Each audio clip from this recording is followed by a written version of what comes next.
Okay, so this is gonna be a quick rant video about the term woke. If you are someone who uses it as so it's a term that's been used in the Black community for ages, for years.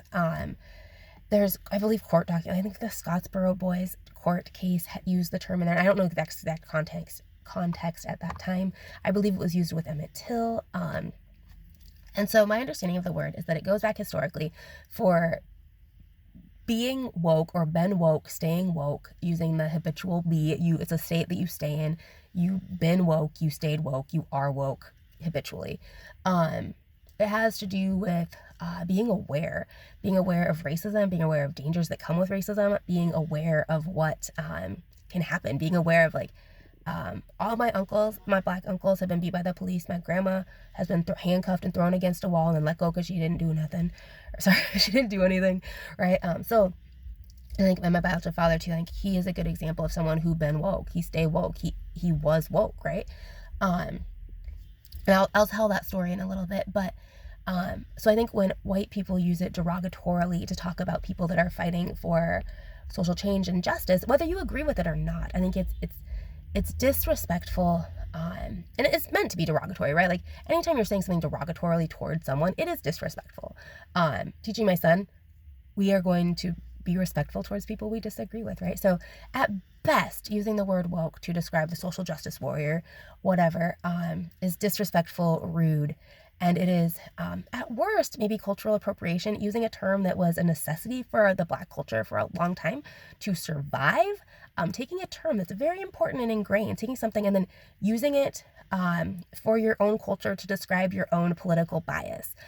So at worst, maybe it's racist, ignorant, and cultural appropriation, all of those things. And again, if you choose to use it, okay. I believe in free speech. You can say what you want. I'm going to say what I believe about it, and know that this is how you are perceived when you use it this way. So, yeah, so it's the wrong usage. Like, oh, that person's woke, the work warriors, like whatever the term is. And I'm not trying to mock you. I'm trying to use an example that explains how it sounds and how I hear it and how I see it when I hear it used, primarily, at least in a social context, post 2020. There's a book, Eric Mason, he wrote Woke Church. It was way before woke was it was the definition pre-2020 woke, the actual Black definition, not the new white politically alt-right, whatever terms you want to use, a definition that's currently being used. And there's a context and an emotion and feel that goes with it, and that's the term, like that's how I'm using it. So that's when I say like woke warriors, like those are kind of quotes. Maybe think of my face as like being a quote instead of like mean or whatever. But the best example I can think of for actually someone who has been woke and why it's an important and good thing and why it bothers me personally, and call me triggered, that's fine. This is something that you can call me triggered. I'm going to call the people choosing to use this disrespectful and rude at best, racist and ignorant at worst, possibly, right? So my biological father, he owned a chain of barbecue restaurants in and around Athens, Georgia. He was Black. That's important to this story. He was Black. He owned the chain. He owned one of the biggest restaurants was on the main street in Athens.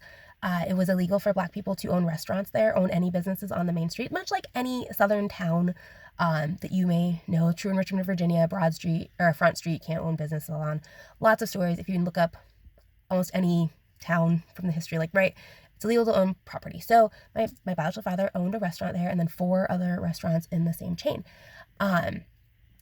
Well, there was a guy that he had that was the white person that pretended to be the owner. My biological father would put on an apron and go back and work. He hired mostly Black people, so he blended in with the workers.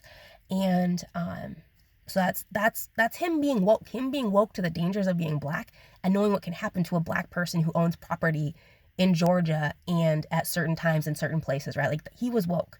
That was woke. Like, right? So when this white person who pretended to be the manager, the owner, died, that alerted the KKK, that alerted people who were white racists, that alerted people. His wokeness had been like, he was still woke about it, right? Like he was still woke. He still knew the dangers. He was still aware. My aunts and uncles My aunts and uncles, like, hiding from the police, were still aware. They were still protesting and sit-ins in Georgia, like in Athens. Like, they were still woke. They still knew the dangers. But when the white man died, then the KKK knew that, they found out that it was the black man, Anthony Dye Sr., who owned it, and he was then sniped by the KKK one night when he was closing.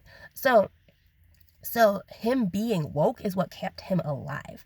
And that, so like Emmett Till, like he was from the North, went to the South, whistled or smiled or winked at a white woman, and then he got all beat up. Like, like, you probably know the story. Wokeness could have saved his life, right? The Scottsboro Boys, also falsely accused of, I think, raping a white woman. I'm not actually sure what the crime was, but they didn't do it. Like, they needed to be woke. Like, staying woke, been woke. It's saved lives. It saved my ancestors' lives. It saved my grandma's life. It saves lives to be woke. And so when I hear white people using woke as a disrespectful term, like, you might think that I am just triggered, but the reality is you are disrespecting my biological father, who was, he was military, like, he was a business owner, he was all these things, and you have the audacity to disrespect that in a way that really has a lot of racial backgrounds that you at best are ignorant and naive of. So yes, when you use woke disrespectfully and rudely, like, and ignorantly, it does bother me a little bit. So yeah, there you go. So that's my story with woke. That's why I am so bothered and annoyed by, like, people thinking like, oh, woke is so bad. No, woke is a good thing. Like, woke, it's a good thing. It is not what you have made it.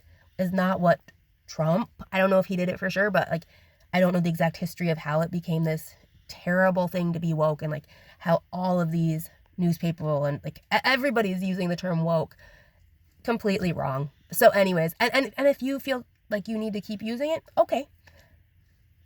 This is still the reality of the history of the word that you are using. Words are important. Words matter. Truth matters. History matters. We don't need to whitewash history by turning woke into this new thing that it is becoming. It's disrespectful and rude.